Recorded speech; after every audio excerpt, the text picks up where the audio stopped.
Hi, and welcome to Matt Holman Talks Mental Health, the podcast where I have the opportunity to sit down and chat to amazing humans about their journeys with mental health.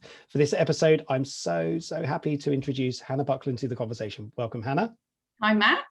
Hi, lovely. Thank you for having me. Oh, you're more than welcome. It's lovely to see you. And also, it's something that we've been planning for a very long time. We just haven't managed to sort out our diaries to make sure we had the time to do this. But thankfully, we're here today to do this recording. So it's a pleasure to see you again. For everybody out there who's listening, just a very quick introduction from me. How do I know Hannah? And then Hannah, I'll let you do a proper introduction, let people know a little bit more about who you are.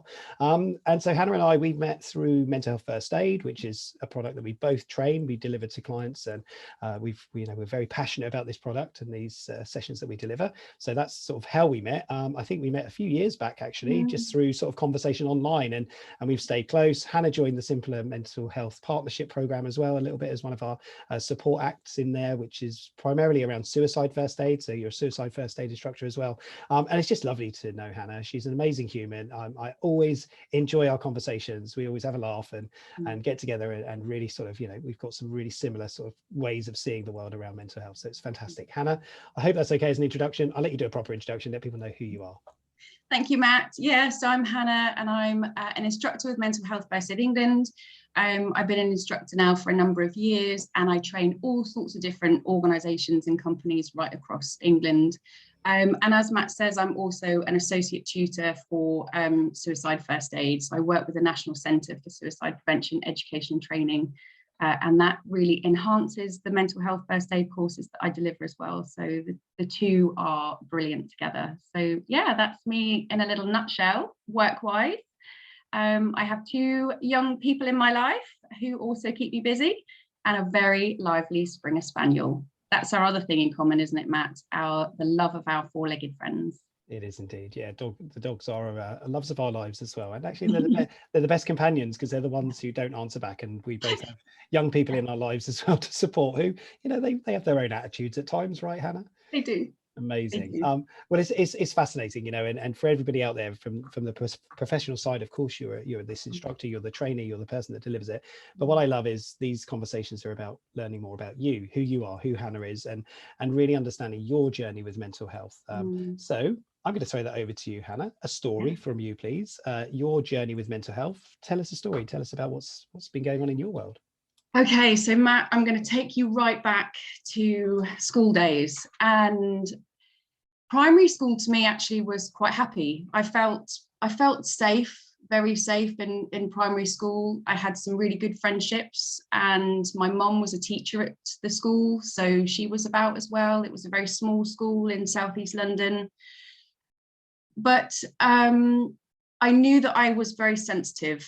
I knew that I didn't take criticism very well. And if I got something wrong, my reaction was always to hold my breath. So I would just take a breath in, hold it, and have that feeling of, ouch, that hurts. I always have wanted to do the best that I can possibly do. So I think where a spotlight was shone on me in the classroom that I hadn't learned my times tables or hadn't got my spellings right, it really impacted me. And I guess at the time I thought that it probably impacted everybody in the same way. Right. But then going into high school, for me, that transition between primary school and high school was incredibly difficult. And although I think I put a really good front on it, inside, I think I was just in a permanent state of fear that I'd get something wrong, fear that I would be told off, fear that I wouldn't have friends. And even though there'd be the smiley Hannah, on the inside, things were really, really difficult. And I can't remember exactly when it was, but I can't remember whether it was in the first year or the second year of high school, but this started to become unmanageable, that I couldn't hold it in anymore. So the holding my breath in and keeping it and holding everything inside of me kind of didn't work. Everything was just flowing out. So I'd cry. I would cry and cry and cry. I'd phone my mum at lunchtimes and cry, like the 20p slot phones. Do you remember those that we had? Yeah. And teachers would say to me, what is wrong with you today? What is wrong today? And I would try and say, well, I can't do my maths homework. I'm finding my maths difficult. And the teachers would go and speak to my maths teacher, and they come back and they say, your maths is fine, Hannah. Come and see us later. And then they say, what is wrong with you today? Well, do we expect a 12-year-old to know what's wrong when they are struggling with really difficult and painful emotions? I don't think we should expect people to be able to answer that question, the what is wrong. It needs to be, how are you feeling? Is there something we can do for us? Would you like to sit with somebody? Would you like to talk with somebody? You know, how can we support you? Now, I know that this has shifted in schools than where we were in, like, not this, we're talking 1991 here. So it was very different in schools than it is now in terms of support for young people. And it wasn't through lack of care or through, you know, I don't see this as a negative thing towards my teachers. It was just that people hadn't had the training around young people's mental health. Sure, yeah. We didn't talk about young people's mental health. I doubt people would have known where to go to get support. But it meant that for a number of years, I lived kind of managing very, very low mood, a lot of anxiety on the inside, and a kind of a smiley face on the outside. But I didn't really know where I fit. I just didn't seem to, sometimes it felt like life was happening around me and I didn't know where my connection was. Who like, I had a really, really good friend who is still my best friend. We've been best friends since we were 7 years old. And actually she's coming this weekend, which is amazing. We live 3 hours away from each other, but she's coming up and it will be the best thing ever. So I had friends, but I don't know that I felt connected. And we forget this about loneliness, that loneliness isn't about having nobody around you. Loneliness is about not feeling connected with the people around you. Yeah. And my outlet really was to be on the stage, which doesn't make sense to lots of people, because you think if you're anxious and you've got low mood and you don't feel very confident on the inside, why would you put yourself on the stage in front of loads of people? But for me, it was a complete escape, because you could be a whole different character. It was amazing. And I loved it when everyone clapped at the end, because I felt like, nailed it. Yeah. In fact, I still can't go to the theatre now without starting crying before it even starts, because the emotion for me of live performance, I know what that meant to me when I was younger. It was my complete escapism. So my whole pathway through education was that I wanted to be on the West End stage. That's what I wanted to do. And what I worked towards. Unfortunately, in my A-levels, I didn't get the grades that I wanted to get for going to the University of Kent to study English and drama, which that was all I ever wanted. That was my pathway. And so within a moment, I had no pathway. It was gone. So my absolute love, the thing that gave me respite from anything else that I was feeling, wasn't there anymore. Yeah. And it added to my sense of confusion and disconnection, because now what am I connected to?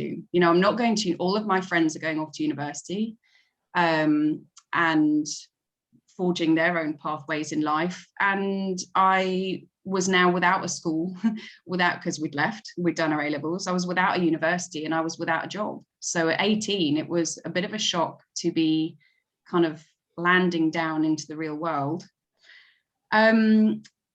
And there are positive things that happened because of that experience. And I think when you reflect back in your 40s to, you know, the previous decades of your life, you can see how things have channeled you in different ways. And I know that the way that my life has evolved actually has been amazing, and I'm very grateful for it. But at that moment in time, it felt hopeless, I would say. And what that led to was some really good experiences. I bought a flight out to Los Angeles and I bussed it around America on a Greyhound bus for a few months. So literally circumnavigating the whole of the US. met a lot of people on those buses that I would not have had the pleasure of meeting through any other walk of life. Very, very different, you know, lives that I heard about, and sitting with people for 8 hours on a bus, you learn people's stories, and it was quite fascinating. So that was really eye-opening, and that was brilliant. And I did work, you know, I certainly wasn't sat at home every day. I got various jobs. But then the funneling me into education was, you know, you have to go to university, you have to do this. And I ended up going to university to do a course that I absolutely didn't want to do. And I lasted about 12 weeks. And that then redirected me again into what I wanted to do. I went traveling again. I went to New Zealand. I worked with sheep on sheep farms and did what's called woofing, what used to be called woofing, willing workers on organic farms it was. Brilliant. But suddenly I find myself out in the workplace as a very sensitive young person who still feels a little bit lost.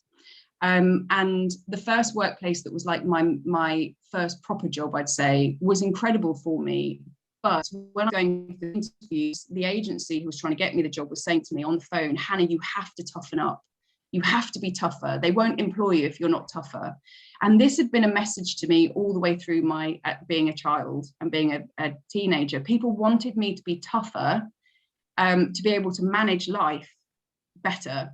And I tell you, one of the most liberating things I've learned as an adult, I don't need to toughen up. Actually, I manage my sensitivities. I make sure I have lovely people around me. I keep my stress levels down. I do lots of self-care. But I don't need to try and be somebody who I'm not, because all that is putting that mask back on that I had when I was a little person. Put the smile on and hold everything on the inside. And you can't, you know, Matt, as well as I do, you can't do that for very long. It doesn't work. So we as human beings, I think, need to embrace who we are and being comfortable with who we are. And that was a journey then that took place in my 20s. I started to work with vulnerable young people, which I absolutely loved. I started to work with young people who were in the youth justice system.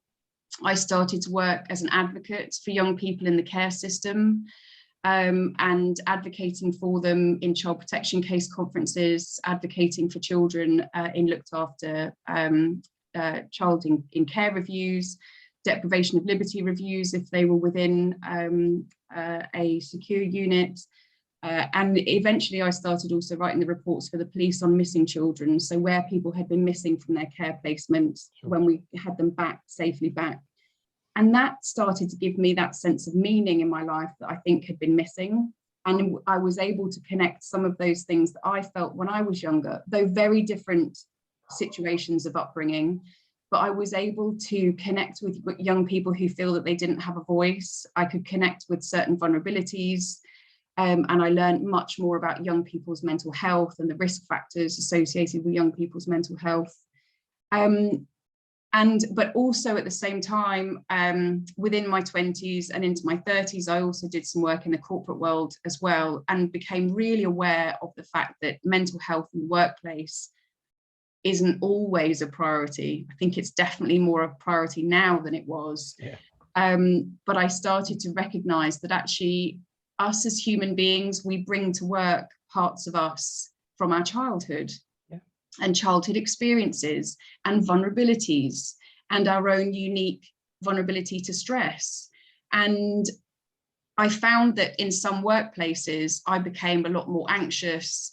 I was really affected by the way people spoke to each other, the way people conducted themselves. I sometimes felt quite triggered by what people said, that banter in the office. I felt less comfortable with that than perhaps other colleagues appeared to be.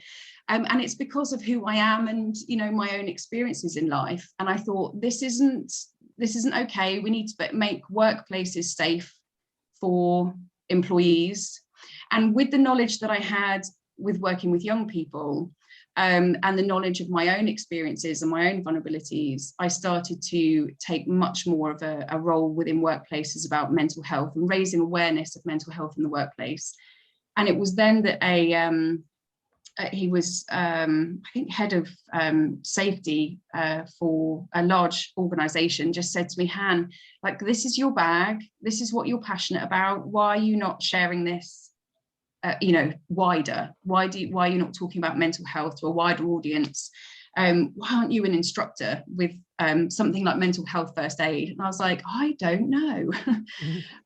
But that then set me about on learning about mental health first aid. I already had done the course. I was a youth mental health first aider and an adult mental health first aider, but I'd done it, and I had definitely used the skills, but I hadn't really engaged with it as much as I could have done. And I'm really cautious now when I train people. How are you going to implement this in your workplace? It's great that you've done the 2 days with me, but how are you going to implement it?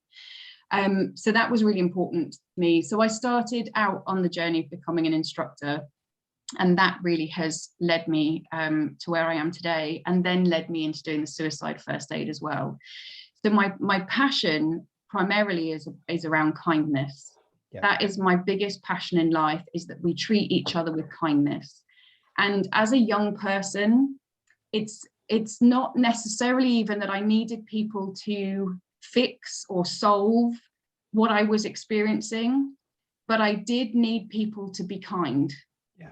And I just don't know that people knew then, and quite often now, I just don't know that people always understand how to show kindness and vulnerability with somebody, because people worry about saying the wrong thing or doing the wrong thing, or taking that feeling of responsibility that I've opened up a conversation with a young person and now I feel responsible for making it better. Mm-hmm.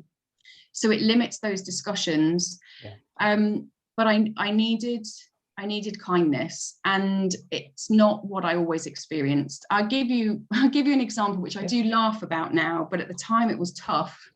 When I was 18, we a group of us went on holiday together, and some of the girls went off into town and got some t-shirts made, with the year and where we were, and everyone could wear their t-shirts. And on the back was written something about each of us. Right. So there was Little Miss Giggles, Little Miss this, Little Miss that. On the back of mine was Little Miss Neurotic. Right. I had to walk around the streets of that town with Little Miss Neurotic written on my back. Can you imagine how that makes you feel? Yeah. You're already feeling all of these things yourself, and now you have to wear a t-shirt with it on. It's not that people meant to be unkind. No. They were my friends, but how can we be more aware of kindness? How can we show each other kindness more effectively and genuinely? It's got to be genuine. Yeah. So although obviously my courses, just as yours, are focused on mental health, mm-hmm. and how we respond in crisis, and understanding a bit more about, depression, anxiety, and eating disorders and all of these different things. But the basic for me is we come at this from kindness and compassion, and not judging people. I have always been a brilliant employee for companies that I have worked for. I will work my socks off. I will be loyal. I will get the work done. But if I experience rudeness or incivility, then for me and for many other people, as research suggests, my bandwidth shrinks. Yes. And I'm focused on the experience of having somebody be rude to me or unkind, and I can't take on board everything else. So how we treat each other is number one passion of mine. In fact, if I could meet anybody for a meal, the whole who would you sit down and have a meal with? Yeah. I'd want to sit down with a doctor called Dr. Chris Turner. I don't know whether you've heard of Dr. Chris Turner, but he's a consultant in emergency medicine in the West Midlands. Yep. And he is part of a movement based on research around civility saving lives. It focuses on within the NHS, how civility saves lives. But the lessons that the research that's been done and the learning from everything that they've gone through is that if we treat each other with kindness, the outcome for our patients in the NHS is far better. If people are having the experience of rudeness, and we don't even mean like the shouting, screaming at each other, we mean the mild to moderate rudeness. The outcome actually is potentially catastrophic.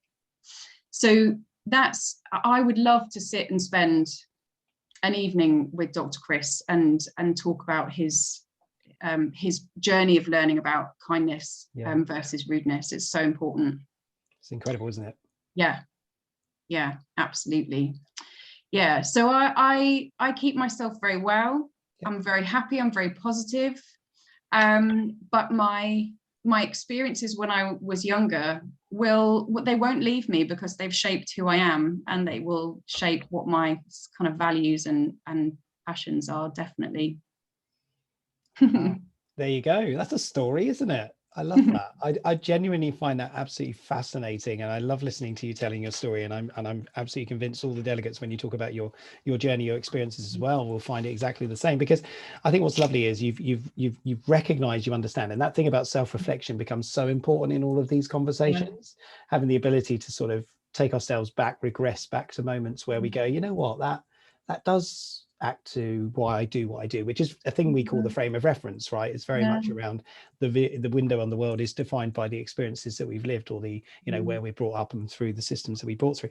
I love the fact that I learned something in there that I didn't know about you, Hannah, which was the performance part, which is, do you see, so here's a question for you, leading question, with the performing part, do you see that as when you're training, you're able to go back to that space and to feel those same feelings?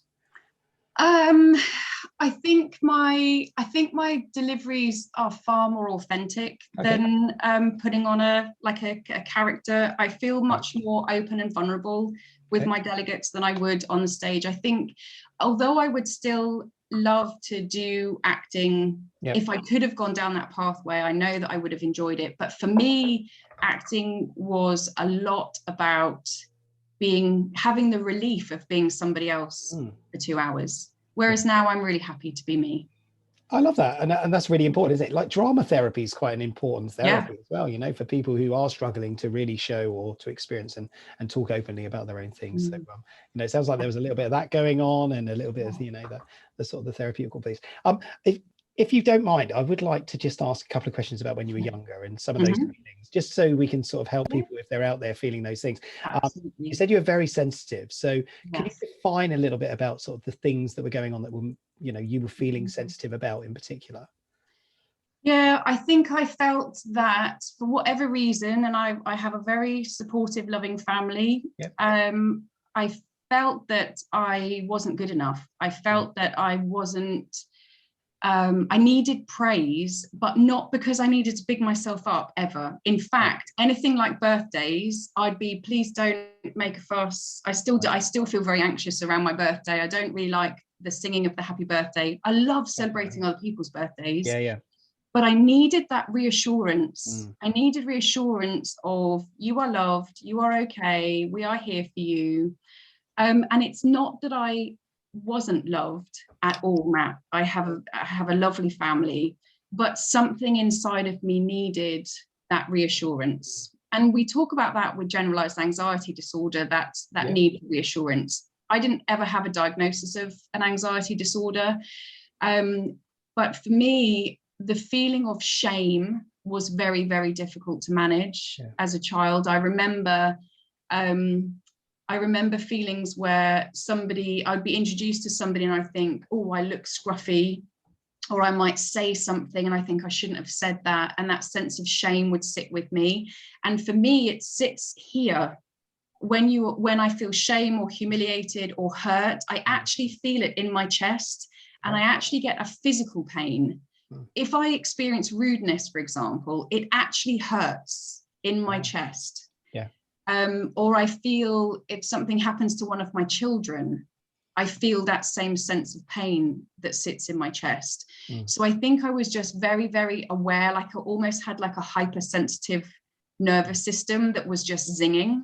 Wow. So that needing of that reassurance is, I didn't get it, but not because people didn't love me, but because people didn't understand that that's what I needed. Right. Yeah.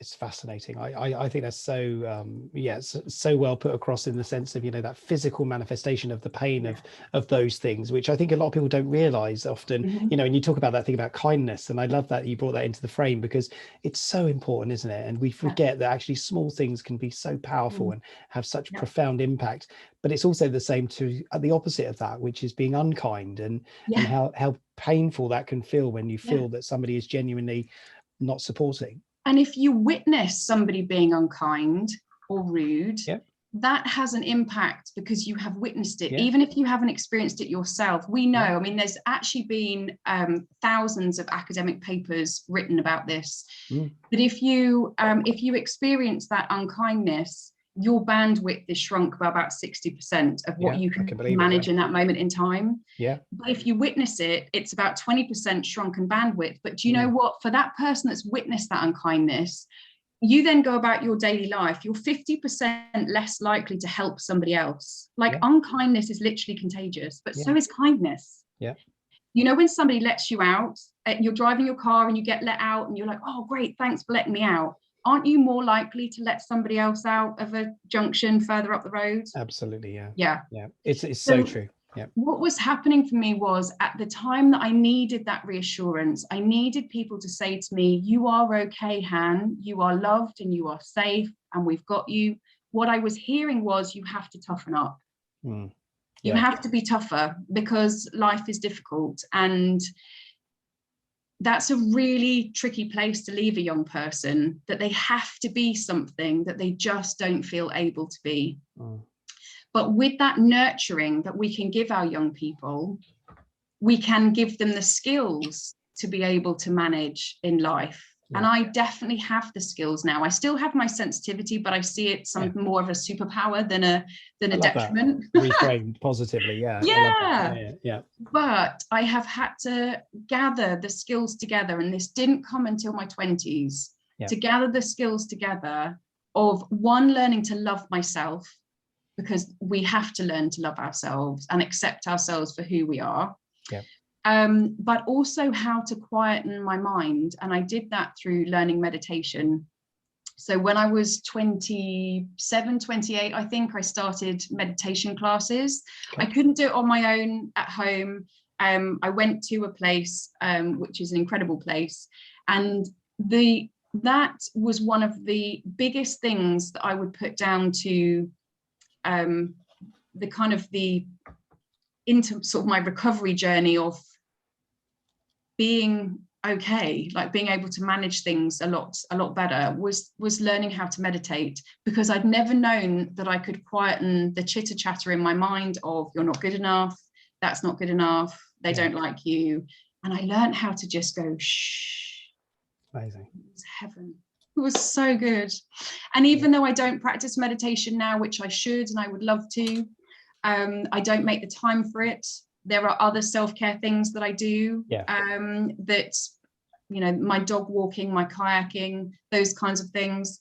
Meditation is something that I've let slip, but I recognize the importance of it. So whenever I talk to people in my learning spaces about self-care, it always comes up, Han, you need to go back to that meditation class.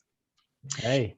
And I contacted lots of people during the pandemic, and of course lots of things went online, and I need to be in a space, I want to sit with a blanket on my lap to meditate with other people around me and feel their energy. And of course during the pandemic all of that slipped, but we're out of it now. So the opportunity is there to start back again. The future's ahead, right? We're coming right to the end, Hannah. We're running out of time rapidly, unfortunately, and I could just sit and listen and talk to you for ages about this. I think it's quite interesting. I just want to touch on one thing that you just mentioned about meditation in particular. Is you then mentioned about walking your dog and going kayaking or canoeing, and actually they're mindful activities, right? They are. If you treat them as mindful activities, they can be very, and I know you go walking at the beach and you go in the sea, and they're all wonderful things for self-care. They absolutely are, Matt. For me, I've got to switch off. It's got to be you put the laptop away, you put the phone away, and you just switch off and you listen to the wind going through those trees, or you listen to the waves. Love that. or you just watch the waves. You know, nature gives us an awful lot of rhythm, doesn't it? And for me, rhythm is very comforting. So yeah, I agree. Brilliant. I think we're both aligned like this anyway, because my go-to safe space is the sea. So if I feel I need space, I go to the sea. I have to go to water. So brilliant. Hannah, listen, I just want to say a huge thank you to you for welcome. For you know, eventually we found the time to do this, which is great, because we're both on hectic training schedules normally. So hence the reason I haven't put out too many of these episodes recently, which I'm sure everybody listening out there is still engaged in listening to the 131 episodes that do exist already. But it is amazing to talk to you, to sit down and to hear your journey as well and your story. I'm just going to throw it back to you just for one final quick comment. If you have any thoughts or favorite quotes or anything, just leave it back to you. So anything to say? My favorite thing that I hold on to from Stephen Covey is seek to understand before seeking to be understood. That is so important every day. Understand other people's journeys, other people's perspectives before we try and place our own viewpoints on them. And I think that's a wonderful way to finish off this, to seek to understand. And what I do know now is more about you than I knew before, which is fantastic. And I think that's just such a powerful thing. And it's the message to send to everybody of, you know, tell your story, tell people who you are, what you've been through, your experiences. We can't change the past, but we can learn from it, and we can take it as a really useful tool to educate ourselves and hopefully support others through similar challenges if they're feeling any of those things. And just on that, if anybody is struggling out there, if you have, you know, the conversations that we've had today have touched on anything that worries you, concerns you, know there is always help available out there. Do not sit with these things alone. This is about connecting us together as humans. It's so important, sharing that thought of kindness, sharing those thoughts that we can support each other. So if anybody does want to reach out, Hannah, they're more than welcome to reach out to you. Is that okay? Absolutely. I've sort of done the permission for you. I've signed the permission and waiver for you, and the same for me, of course. If anybody wants to ask me any questions, feel free to do so. And of course, Samaritans exist out there if anybody needs a safe space to talk. 116123, or you can text a shout 85258 and look online for many other resources that exist today. Hannah, it's been an absolute pleasure. I knew it would be, because you're an amazing human. So thank you so much for your time today, and take care, and I'll speak to you soon. Stay safe. Bye. You too. Bye-bye.